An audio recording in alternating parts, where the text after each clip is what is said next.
Hello বন্ধুরা, আজ আমরা কানলার 108 শিব মন্দিরে ঘুরতে যাচ্ছি।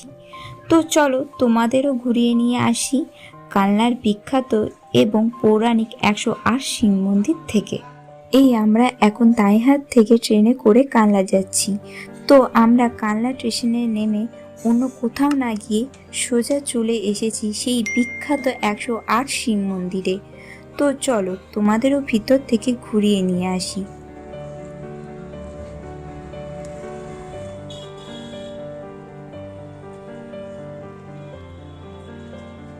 সত্যি বলতে এখানে এই 108টি ছোট ছোট শিব মন্দিরগুলো একটার সঙ্গে একটা জোড়া লাগানো, এবং এই যে পুরনো মন্দিরটি গোল করে অবস্থিত তা দেখে চমৎকারই লাগে।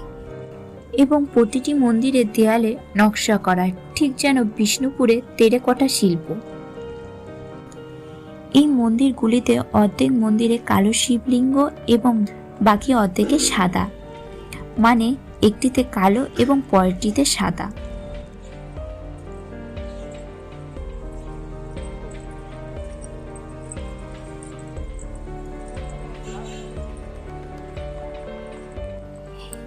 এবং এই মন্দিরের উল্টো দিকে আরও কিছু বড় বড় মন্দির অবস্থিত। তার মধ্যে রয়েছে ত্রিপতির মন্দির, রাধাকৃষ্ণের মন্দির, রাম মন্দির এবং বড় শিব মন্দির।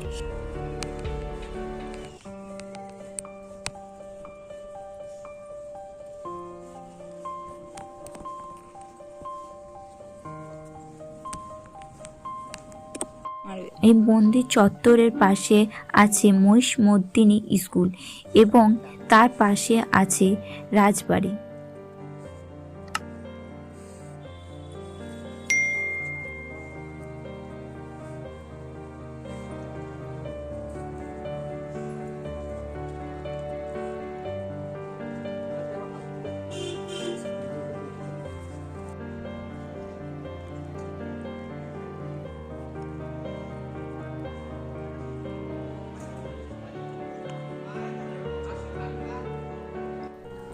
এখানে একটি কুয়ো দেখতে পাবেন।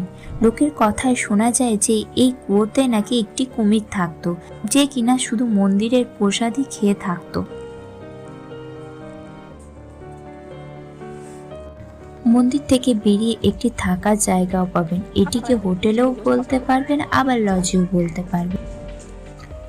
লজ পেরিয়ে রাস্তার উল্টো পিঠে রয়েছে বড় বাজার। এখান থেকে একটু দূরে পড়বে কানলার ফেরিঘাট। পায়ে হেঁটেও যাওয়া যাবে, আবার টোটোতেও যাওয়া যাবে।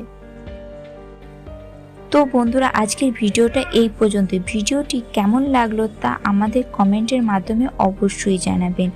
আর আপনাদের যদি কানলা ঘুরতে যাওয়ার প্ল্যান করে থাকেন তবে সরস্বতী পুজোর সময় যাবেন, কেননা কানলার সরস্বতী পুজো বিখ্যাত। তো কানলা ঘুরতে যাওয়ার সবথেকে সেরা সময় এটা। তো বন্ধুরা, আজকের মতন এই পর্যন্তই। দেখা হচ্ছে পরবর্তী ভিডিওতে। ভালো থাকুন, সুস্থ থাকুন, ধন্যবাদ।